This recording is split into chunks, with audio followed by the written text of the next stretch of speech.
уважаеми зрители! Здравейте, скъпи приятели на телевизионното състезание "Минута е много". Здравейте от мен, добре дошли на нашите гости на нашия 527 брой. 7 седмици остават до края на тази година, когато по традиция ще излъчим годишният победител за участие. Все още има достатъчно време до крайния срок да попаднете сред кандидатите. Да, приятели, действително времето напредна, но аз все пак искам да кажа на зрителите, ако искат да се състезават, да се обадят на горещата линия 8 11 77 50 скок 02 от цялата страна или да попълнят заявка и да я изпратят на електронният ни адрес. Състезанието се излъчва всяка седмица и се провежда в 4 кръга. Участниците са трима и се избират чрез 5 сред предварително заявилите областта, която искат да се състезават. Да посрещнем състезателите днес. Това са Теодор Борисов, който победи в миналото предаване и тези, които най-добре попълниха тестовете си днес. Стефан Мирослав, Йордан Йорданов. Здравейте, добре дошли в "Минута е много", да видим сега как компютъра ще определи вашите състезателни банки.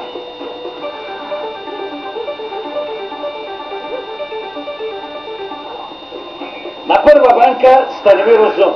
Заповядайте.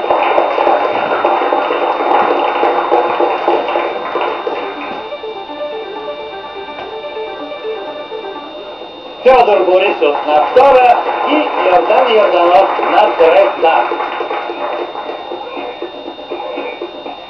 Как се казвате? Станимир Узунов, Теодор Борисов, Йордан Йорданов. Откъде? от град Русе. От София. От София. Коя е темата, с която участвате? Австрийски композитори. Световно първенство по футбол Германия 2006. Амина Фисагени. Кое е най-важно за доброто ви представяне? Ами това са званията и късмет. За съжаление съм привърженик на олимпийския принцип, много ми се иска да победя, а как това ще стане, отделен въпрос.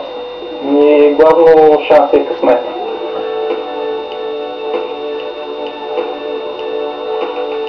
Спазваме традицията, уважаеми зрители, преди всеки кръг въпрос към нашите гости. Знаете ли, отдавна излезе нашата най-нова пета поред книга 500 броя "Минута е много". От нея е и първият ни въпрос към нашите гости. Той е публикуван на страница 271 от тази книга. Изпратен ни е от Милена Иванова от Луковит. Нека видим кой ще отговаря на първия ни въпрос. Георги Власов. Въпросът на Милена Иванова. Кое е единственото село в България, което започва с буквата Ъ?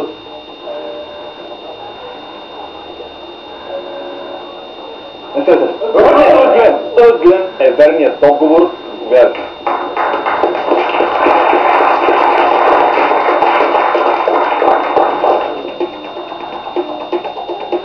Първият кръг всеки състезател отговаря на колкото се може повече въпроси в рамките на 1 минута. Всеки верен отговор носи 1 точка. Ако някой отговори на всички въпроси правилно, ще удвои резултата. За втория кръг продължават всички участници. Започваме с състезател номер 1, Станимир Узунов, австрийски композитори. Готов ли сте? Готов съм. Чакам компютър. Ето първият въпрос. Кой от тримата виенски класици е наречен баща на симфонията? Йозеф Хайдн. Браво! Кой е третият инструмент, на който свири Моцарт наред с пианото и цигулката? Виола. Съжалявам, грешите. Приблизително колко произведения е създал Йозеф Хайдн? Около 1200. Браво! За коя придворна капела Моцарт пише "Малка нощна музика"? За Залцбургската. Точно. Сюжета на коя песен Шуберт е взел от Гьотевия "Фауст"? Следващия. Коя е последната оперета на Йохан Штраус "Син"? Следващия. Коя е първата опера на Моцарт? Аполон и Хиацинта. Браво! Кой е основоположник на виенската класическа оперета в края на 19 век? Супер. Браво! Кой валс на Йохан Штраус "Син" е издаден във Франция в 1 милион екземпляра? На Тихия Синдура. Браво! Това беше и времето изтече. Да видим сега На кои въпроси не успя да отговори Станимир Узунов? Кой е третият инструмент, на който свири Моцарт, наред с пиано и цигулка? Орган! Това е верният отговор. Орган. Сюжета на коя песен Шуберт е взел от Гьотевия Фауст? Не. Маргарита на Чекръка.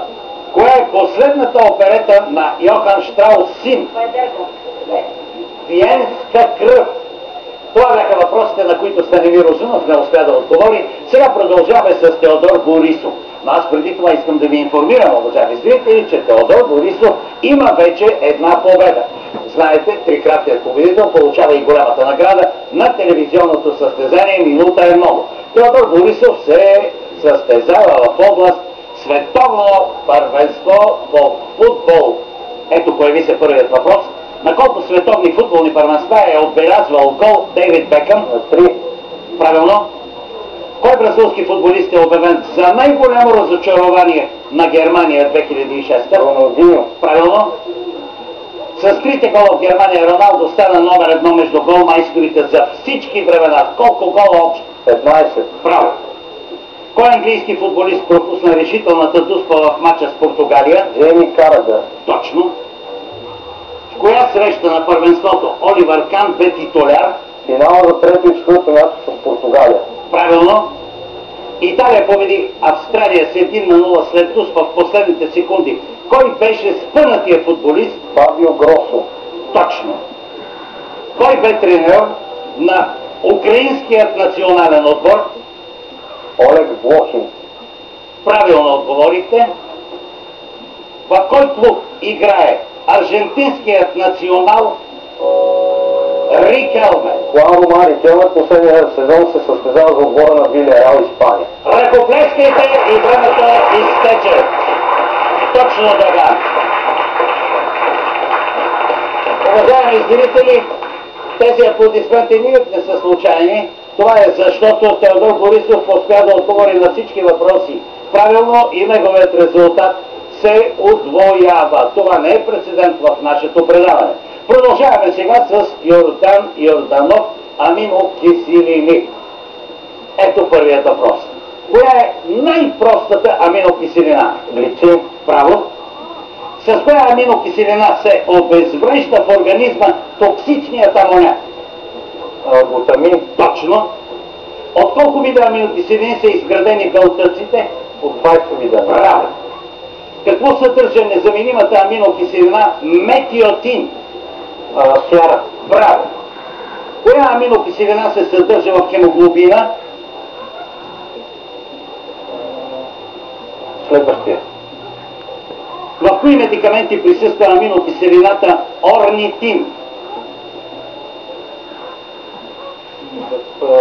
Торове.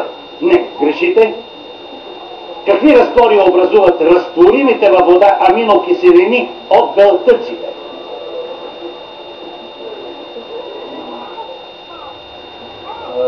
Истински. Не, съжалявам. Според формата на макромолекулата аминокиселините в белтъците са кълбовидни и нишковидни. правилно отговорихте и времето изтече. Да видим сега на кои въпроси не отговори правилно Йордан Йорданов. Коя аминокиселина се съдържа в хемоглобина?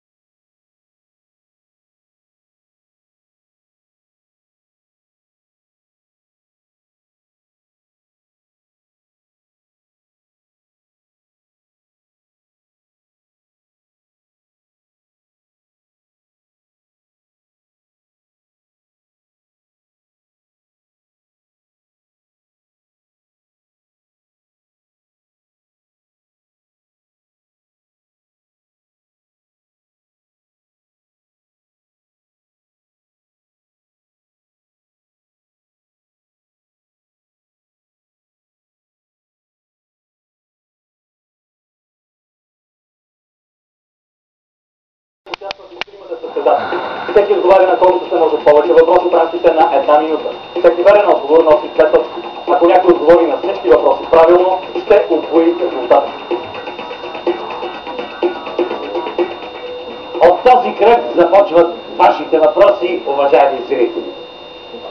започваме с Станимир Узунов. Готов ли сте? Готов. Чакам компютъра. Ето. Коя е покровителката на музиката и лирическата поезия в древногръцката митология? Ефтирка. Браво!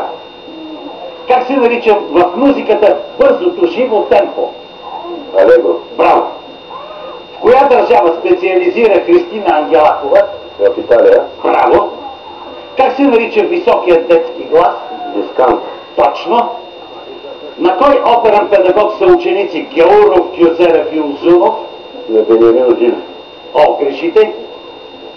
От колко души се състои фолклорният състав Янка Рубкина? Следващия. Колко опери е написал Верди? Следващия. Кой известен полски композитор и пианист е министър-председател на Полша през 1919? Ервин Шопен. Не, грешите. Тарантелата е италиански народен танц в размер 6/8 или... Или Северо. Не, грешите. Сега да видим на кой въпрос не успя да отговори Станимир Узунов. На кой оперен педагог, вижте, става въпрос за български педагог. На кой оперен педагог са ученици Георов, Гюзелев и Узунов? Ето това е верният отговор. На Христо Бръмбаров, гениалният педагог, а и изпълнител. От колко души се състои фолклорния състав Янка Рубкина? Трима. Точно така. Колко опери е написал Верди? Това е верният отговор. 26 опери. Кой, много хубав въпрос, кой известен полски композитор и пианист е министър-председател на Полша през 1919 година? Браво! Игнаций Ян Падерецки. Точно така. Тарантелата е италиански народен танц в размер 6/8 или... Не, или 3/8. Така, това бяха въпросите, на които не успя да отговори Станимир Узунов. Сега продължаваме с Теодор Борисов. Готов ли сте? Да. Чакам компютъра. Ето, появи се въпросът. Според правилника на ФИФА, топката, с която се играе футбол, трябва да тежи най-много 453 грама, а най-малко 393. точно. На кой стадион у нас Йорданка Донкова постави неподобрения си до сега рекорд 100 метра с препятствие? Василевски. Не, грешите. С какво прозвище е популярен първият ни олимпийски медалист Борис Георгиев? Моката. Точно. Колко години се навършиха през август 2005 от първото организирано изкачване на Черни връх? 100. Грешите.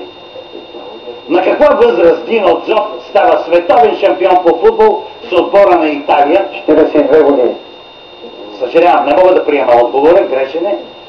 С какво е уникален гросмайстор Морис Ашли? Следващия. В каква атлетическа дисциплина Георги Стойковски стана през 1968 година първият наш европейски шампион? Скок дължина. Съжалявам, грешите. Да видим на кои въпроси не успя да отговори Теодор Борисов. На кой стадион у нас Йорданка Донкова постави неподобрения си до сега рекорд на 100 метра с препятствие? Стара Загора. Кой вика Стара? Ето, това е верният отговор. Това е Стара Загора през 1988 година. Колко години се навършиха от август 2005 от първото организирано изкачване на Черни връх? 110. На каква възраст Дино Дзов става световен шампион по футбол с отбора на Италия? Сега, това е верният отговор. 40 години и 4 месеца, за да бъдем абсолютно точен. Каза 42, не можех да приема. С какво е уникален гросмайстор Морис Ашли? Че играе с гръб. Това е единственият гросмайстор, който е чернокош. В каква атлетическа дисциплина Георги Стойковски през 1968 година е първият наш европейски шампион? Троен скок. Това е верният отговор. Продължаваме сега. Йордан Йорданов. Готов ли сте? Чакам компютъра. Кой руски учен е автор на класическия труд "Основи на химията"? Менделеев. Право. Кой въвежда понятието катализа и катализатор в химията? След. Как се нарича водният разтвор на хлороводорода? Солна киселина. Право. Колко химически елемента са открити от Мария и Пиер Кюри? 2. Право. Кой въвежда съвременните химически знаци на елементите? Менделеев. Не, грешите. Под какво име е известен полускъпоценния камък халцедон? След. В какво съотношение трябва да бъдат водорода и кислорода, за да се получи при запалване гармящ газ? 2 към 1 в полза на водород. Точно. Кой химически елемент единствено образува над 5 милиона химически съединения? Кислорода. Не, грешите. Въглерод.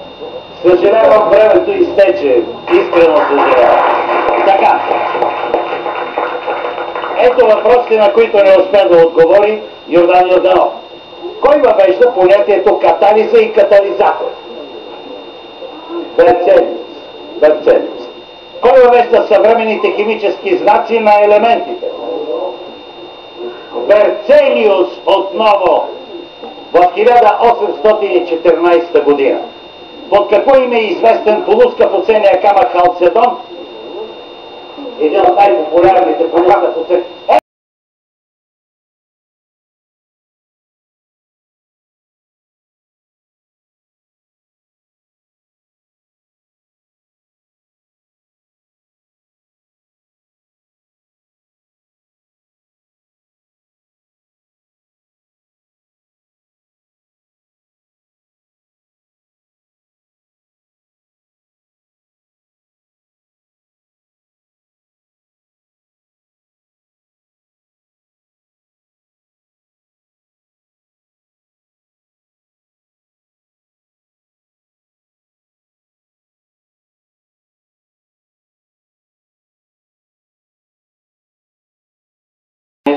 За първи път съм участник.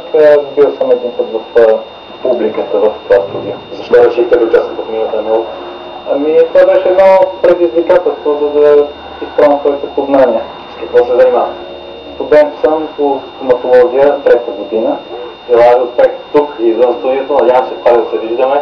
Винаги се радвам, когато има млади хора с състезанието. Успех!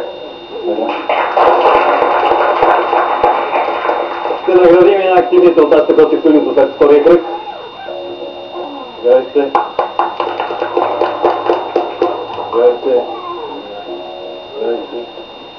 А сега предстои нещо приятно. Ще изтегнем томболата сред онези зрители, чието въпроси бяха зададени във втори кръг.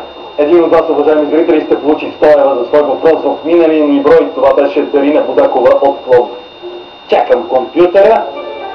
Той си гледа работата, разбърква имената на авторите на въпроси и се спря на Йордан Костадинов Йорданов, село Черногорово. За неговият въпрос: колко години се навършиха през август 2005 от първото организирано изкачване на Черни връх? Верният отговор: 110 години.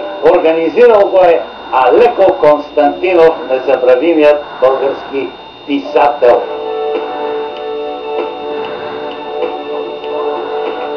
Знаете, традицията на минута е много, уважаеми зрители. Третият кръг сме го нарекли за всеки го по нещо и отново задаваме ваши въпроси. След този кръг ще се разиграят томбола сред зрителските въпроси, които са зададени в него, и отново някой от вас, уважаеми зрители, автори на въпроси, ще получи 100 евро от нас за своя въпрос. А ето и нашия пореден въпрос към нашите гости тук в студиото. Сега ще видим кой ще отговаря на него. Борислав Митов. Здравейте! Въпросът ни е свързан с колекцията Кралете на комедията, а наградата за вас ще бъде книгата на Тревър Рейвънскрофт, Копието на съдбата. Приверен отговор, разбира се. Режисьорът Жерар Ори снима през 1964 година филмовата комедия Глупакът, в която Борвил си партнира заедно с големия комик. Той голям френски комик участва в Глупакът заедно с Борвил.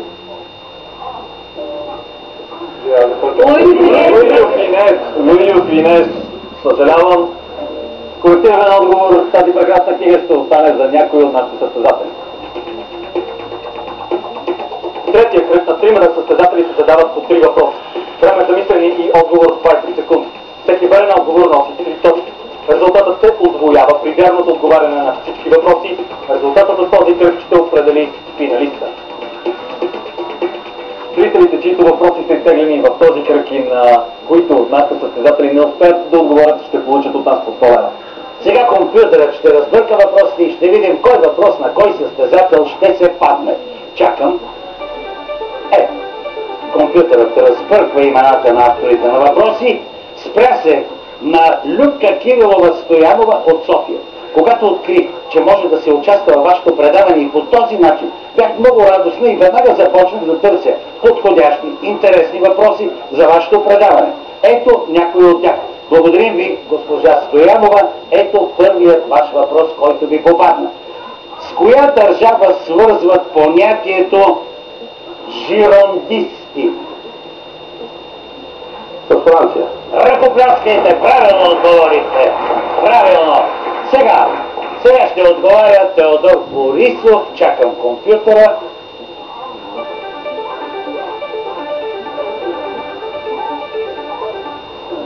Въпросът е от сайта, а е на Веско Маринов Йорданов от Велико Търново. Ето неговият въпрос. Първите филателни дружества възникат във Франция и Германия, а в България през 1893 година. Град Пловдив.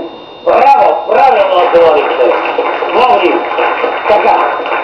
Сега ще отговаря Йордан Йорданов.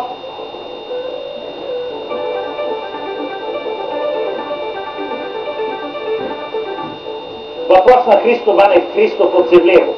Здравейте, аз съм на 13 години и много харесвам вашето предаване. Не мога да участвам като състезател, защото не съм навършил пълнолетие, но мога да ви изпратя въпрос.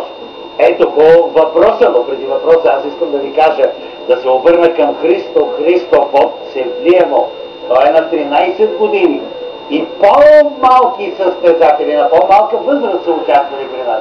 Нищо не ви пречи, заборавайте. А ето сега въпросът ви. На кой континент е Мамутовата пещера? Азия.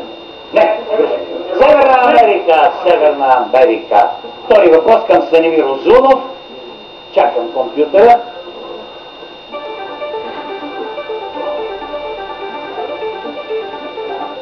Въпрос на Десислава Атанасова Козарева от Сопот. Въпрос от сайта. Как се нарича в античната литература малка приказка или анекдот?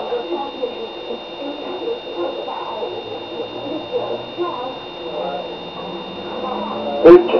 Не, ето това е верният отговор. Парабола. Парабола, нещо, което употребяваме сега в друг смисъл, но това е малка притча, анекдот, парабола. Така, продължаваме. Теодор Борисов сега. Чакам компютъра.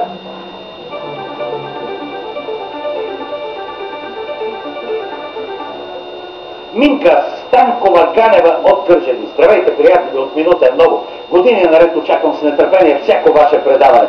Надявам се да стана част от него чрез въпросите, които ви изпращам. Ето, госпожа Ганева, вие вече сте част от нашето предаване. Ето вашият въпрос. Какво е полодия?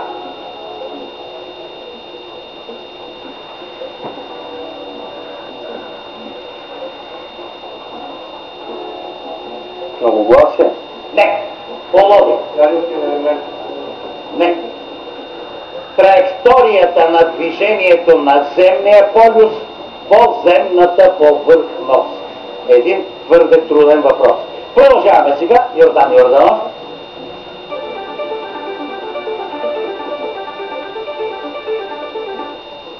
Ивайло Гергов Стефанов от Монтана. Въпрос от сайта.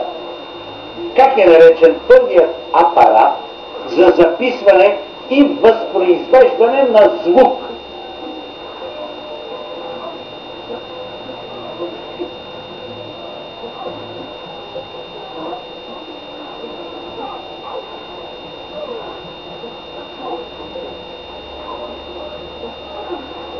Грамофон. Не, фонограф. Колективен отговор, но мисля, че вие там бяхте пръв. Фонограф. Фонограф. Трети въпрос към Станимир Узунов. Ето, компютърът си разбърква. Имената на авторите на въпроси. Спря се на Илина Йорданова Серафимова от София. Здравейте, мили минутковци! Много харесвам вашето предаване и се надявам да ни радвате още дълго. Наскоро попаднах на един интересен факт и реших, че ще бъде интересен въпрос, с който да заинтригувате вашите участници. Кучетата хрътки могат да развиват скорост до Около 90 км в час. Не, 70. Това е верният отговор. 90 км няма такава хрътка. Сега Теодор Борисов ще отговаря. Въпрос на Ивелина Василева Манолакева от Бургас. Въпросът е от електронната поща. Как са се наричали римските богини на пролетта, красотата и радостта? Граци. Ръкопляскайте! Правилно отговорихте, братци! Сега Йордан Йорданов ще отговаря. Последен въпрос от този кръг. Здравко Михайлов Пенев от Плевен. В кой български град се добива най-много морска сол? Помори. Ръкопляскайте, правилно! Поморие! Сега, класирането след този кръг. Станимир Узунов, 17 точки. Теодор Борисов, 26 точки. Йордан Йорданов, 16 точки. Уважаеми зрители, всички вие сте свидетели на това, че днес имахме едно великолепно състезание, а за мен едно състезание винаги е на ниво, когато състезателите са на ниво. А те днеска доказаха със своят резултат, че са много добре подготвени, интелигентни хора. Аз страшно се радвам и същевременно съжалявам за двама от тях, с които трябва да се разделим. Това са Станимир Узунов, 17 точки. Йордан Йорданов, 16 точки. Ние сме имали победители с половината от този резултат. Поздравявам ви, момчета, но такъв е регламента на минутен договор. Продължава Теодор Борисов, който в следващия кръг може да увеличи своят резултат. И аз казвам довиждане на Йордан Йорданов. Започваме с подаръците. Това е една илюстрована история на света. Гледайте подарък от минута е много за вас. Грамота за вашето участие, срещу ви място. За дебютант играте прекрасно. Това е нашата последна книга 500 броя минута много, а това е вашата парична награда. Надявам се пак да се виждаме тук минута много. Всичко добро! Светанък Костева, таните на третата българска държава е подарък от минута много за вас. Заповядайте. Благодаря ви за участието. 500 броя минута е много. Тази книга също е подарък от нас за вас. Грамота за вашето участие и второто ви място днес. Вашата парична награда. Успех! Ви пожелавам и гостовете. Много се радвам. Много се радвам, че сте наш гост. Предишния път сте участвали в темата електрически апарати. Сега австрийски композитори. Този преход вече ни върши за вас. Как така скочихте от едната тема на другата? Аз съм син на дългогодишна балерина в Русенската народна опера и може да кажа, съм израснал в опера. Участвал съм като дете в много театрални постановки, в много балети, в много опери. Там дори любовта към класическата музика. По-настоящем сега съм по професия, че съм увлеканието любовта към техниката. А коя от двете теми ви беше по-лесно? Музикалната. Ако може да си изберете още един път участие в минута много, каква тема искате да го направите? Прогресия, просто ли тя? Надявам се да се видим. Всичко добро. Ще наградим и нашите гости в студиото или по-точно тези от тях,